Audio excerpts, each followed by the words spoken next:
Do you like mysteries? To wander through the enigmatic mist of the inexplicable? Great. I'm Merc, and here you'll find what you're looking for. Welcome to my domains. The truth dissolves into the mist.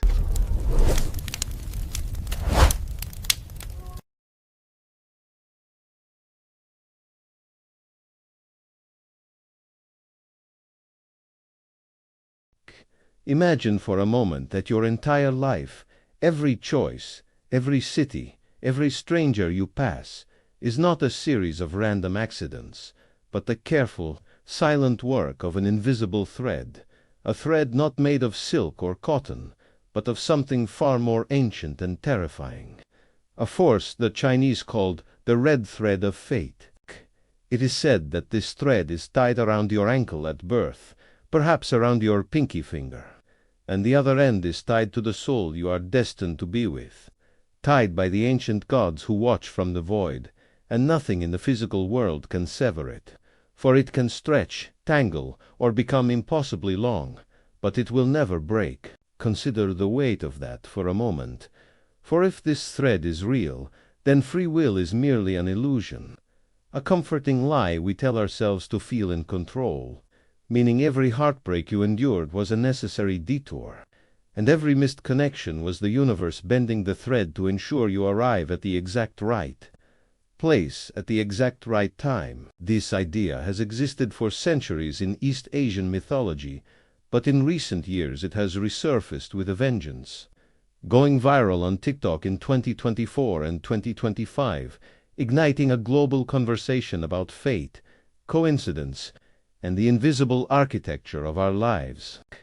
People began sharing stories that defied explanation, like the London couple who were at the same football match in 2005 sitting rows apart, or the American couple who visited the same remote bookstore on the exact same day, years before they ever met. These stories feel miraculous, but to believers they are simple evidence that the red thread was at work, pulling them together long before their eyes ever met. Think about your own life. Have you ever felt an inexplicable pull toward a certain city, or an instant connection to a stranger, as if you had known them for lifetimes, even though you just shook hands? These are the moments when the thread tugs at your consciousness, reminding you that your story is already being written. But there is a darker side to this theory, a shadow most people do not want to explore. If the red thread connects you to your soulmate, what happens if you ignore it? What if you resist the pull or choose a different path out of fear? For the ancient texts warn that trying to sever it is a fool's errand, because you can run, but the thread will only tighten and pull you back with twice the force. This is where the narrative transforms from romance into psychological horror. Imagine being married for 20 years, building a life and raising children, convincing yourself you are happy. And then one day you meet a stranger in an elevator and your entire world collapses. You look into their eyes, and every cell screams that you have found your true other half, the one the thread has pulled you toward since birth, and everything you believed becomes a lie. The life you built becomes a cage, and that stranger becomes the key. This is not just a story. It happens more often than you think, as marriages crumble, families tear apart, and lives shatter, all because of an invisible force that refuses to be silenced. Is that love? Or is it possession? Is it destiny? Or is it a curse? For the ancient myth offers no comforting answer, simply stating that the thread is eternal, and those bound by it will eventually find each other, regardless of the cost. Perhaps the most disturbing implication is the loss of identity. For if your soul is already tethered to someone else, if the gods have decided who you will love and die with, then who are you? Are you an individual, or merely a piece of a larger puzzle, a victim of cosmic manipulation? This question has haunted philosophers for centuries, and in the East, the concept intertwines with karma, meaning the red thread does not just connect you to one person, but to a network of souls from past lives, where every friendship and rivalry is part of an intricate web across time. Sid, the viral Disneyland phenomenon, highlights this, with couples discovering they were in the same park photo as children, such as the New York couple in 1980 who stood just feet apart in the same shot, smiling at the camera, unaware they would marry 40 years later. These stories are charming, but they reveal something deeply unsettling. For if you were so close to your soulmate as a child and yet did not meet for decades, how many times have you walked past your destiny? How many times has the thread brushed against another, only to be pulled apart by chaos? The Chinese myth speaks of a matchmaker in the moon, a god who ties the thread in moonlight. But is this god a benevolent being guiding us to happiness, or a detached entity watching our struggles with cold indifference? Consider the story from Japan about a man who moved abroad to escape a broken relationship, starting a new life and job, only to find, years later, that his company opened a new office and he was chosen to lead the team. On his first day, he walked into the conference room and found a familiar face. It was his ex-girlfriend, who had also left the country by chance and applied for the same position, at the same company, in the same city. They looked at each other and knew that all their efforts to run had been in vain, for the thread had followed them across the ocean, waited patiently for years, and finally pulled them back together. This is the horror and the beauty of the red thread. There is no escape, only acceptance, no freedom, only the realization that your life has already been accounted for. But is that truly real, or just a comforting story to explain randomness? Modern psychology suggests the thread might be a manifestation of our subconscious, as we are attracted to patterns and create narratives to make sense of our lives. Meaning an instant connection might be familiarity or a reflection of our idealized self, not fate. Yet, if it is just a construct, why do so many people report the same experiences? Why do the stories follow the same arc?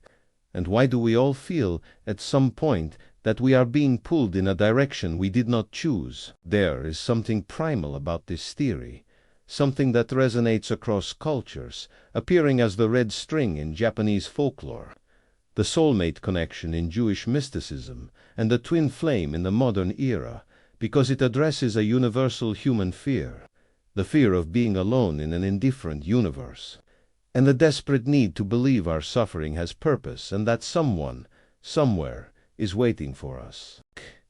Now let us dive deeper into the shadows, into the uncomfortable corners of this theory that most people shy away from, asking what it means for those who live their entire lives without ever finding their other half. Does the thread break, or does it simply remain taut, pulling against an anchor that never arrives? For the myth speaks of the certainty of the meeting, but offers no guarantee of the outcome. You can meet your soulmate and still lose them, because the thread ties you together but does not protect you from tragedy. Meaning you can find the love of your life and still lose them to a car accident, a sudden illness, or the slow decay of old age. Imagine being bound by an unbreakable thread, feeling every heartbeat of your other half across the world, and then feeling that heartbeat stop. For the thread does not sever at death, but persists beyond the physical realm, connecting you to their spirit in the afterlife. You are condemned to carry that connection for the rest of your days, a phantom limb and a constant reminder of what you have lost.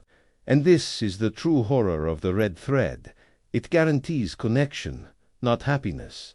And an unbreakable connection can be a prison. Hidden in old diaries from the 19th century are stories of women and men forced into marriages of convenience, who lived as dutiful spouses but wrote in secret of a red thread pulling them toward someone they could not have.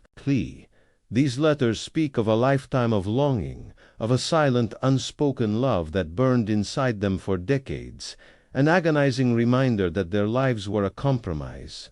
And what of the ones who do embrace the thread, who abandon everything to follow destiny? Do they live happily ever after? For the ancient myths are not fairy tales, but warnings. Tale of lovers drawn together with such intensity that they destroy everything in their path, burning down their old lives to build a new one, only to find that new life is just as fragile. The honeymoon phase ends, the passion fades, and they are left staring at the person they sacrificed everything for, wondering if the price was worth it, because the thread promised a bond, not a blissful existence. This is the paradox the viral TikTok videos do not capture, for they show the romantic Disney photo coincidences, but not the arguments at 3 a.m., the financial struggles, or the slow erosion of romance over time. The thread is not a solution to your problems. It is a responsibility, a commitment to another soul, whether you like it or not, and this is where the theory becomes dangerous. In recent years, we have seen the rise of the twin flame ideology, where the community speaks of a runner and a chaser, one terrified of the connection and the other desperate to force the union. This dynamic has led to obsessive behavior, stalking, and emotional manipulation, with people destroying their mental health because they believe they are destined for someone who clearly does not want them. They interpret rejection as a divine test, wasting years, even decades, chasing a ghost, and the invisible red thread becomes an excuse for toxic behavior. This raises a disturbing question. How do you know the difference between true fate and obsessive fantasy? How do you know if the thread is real, or if you have convinced yourself it is real because you are afraid to let go? The answer is terrifying. You cannot know, for there is no cosmic signboard flashing, "This is the one." Only your intuition, and your intuition can be wrong. The human mind is a fragile instrument, easily corrupted by desire and loneliness, making us see what we want to see and create patterns where none exist. The red thread theory, at its core, is a narrative, a story we tell ourselves to give meaning to the chaos, and like any story, it can be a beautiful tale of love or a cautionary tale of obsession. For the same thread that brings two people together can also strangle them. The ancient texts speak of a great irony.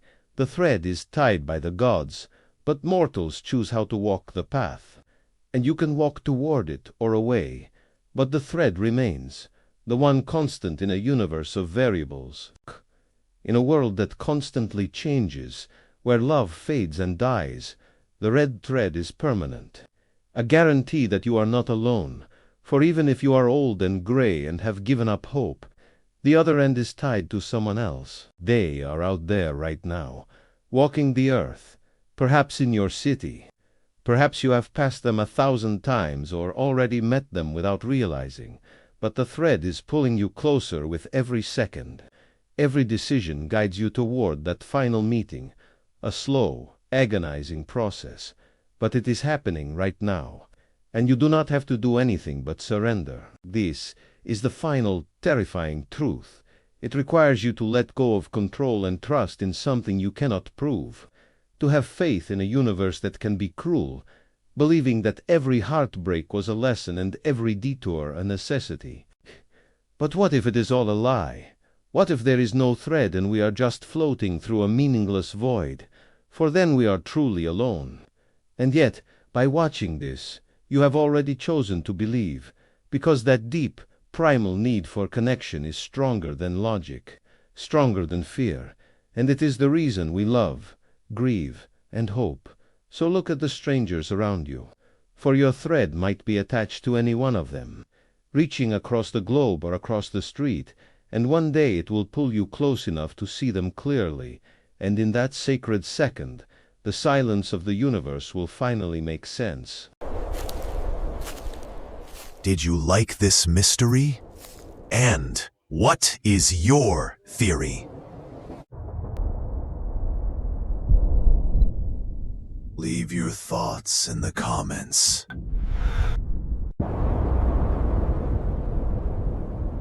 And if you enjoyed it, then like and share. I'm Merc, and I'll be waiting for you in the next mystery.